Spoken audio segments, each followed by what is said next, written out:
Hey everybody, so this one's the second video for the hydration topic. It will be looking at competition day and how to stay hydrated during your competition, okay?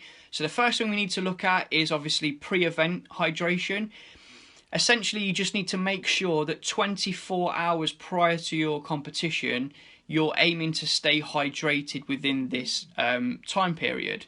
So of course, we're going to be looking at monitoring our own urine colours, that sort of thing, to make sure that we are hydrated enough in this 24-hour period.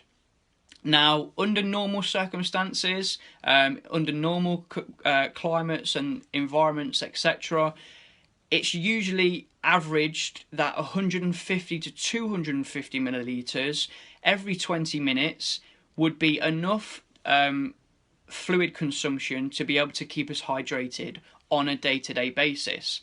However, what we also know is that in hotter climates we're likely to need more, okay? And also we can't factor in people's individual variances, okay? So people are going to have higher sweat losses than other people, and therefore they're going to need to consume a lot more, okay? So really what we're saying is you need to stay hydrated, but make sure that you're monitoring yourself to make sure that you are hydrated enough, okay? And that will be done through urine colour, okay? Now, of course, as I mentioned sort of in the previous video, water is not going to be enough on its own to keep us hydrated.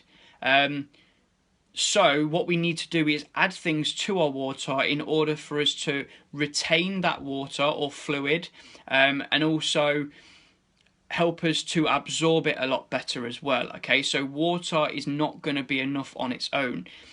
So yeah, adding sodium or adding electrolytes to fluids throughout your whole competition period is going to be important, okay?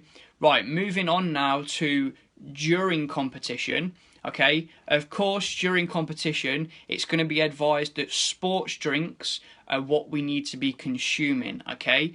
Now, they can come in two forms, okay? One form can be a prepared sports drink. I'm thinking about things like the SIS Electrolyte Go sort of drink that's pre-made up, contains salt, it will contain electrolytes, and of course it's a form of fluid as well to help us replenish fluid. So there's that sort of thing, but please once again make sure that if you are using that sort of product that you are going to be batch testing it and making sure that it's safe for you to consume, okay? Alternatively, if you don't want to go down the supplementation route, then of course you can make your own version of a sports drink.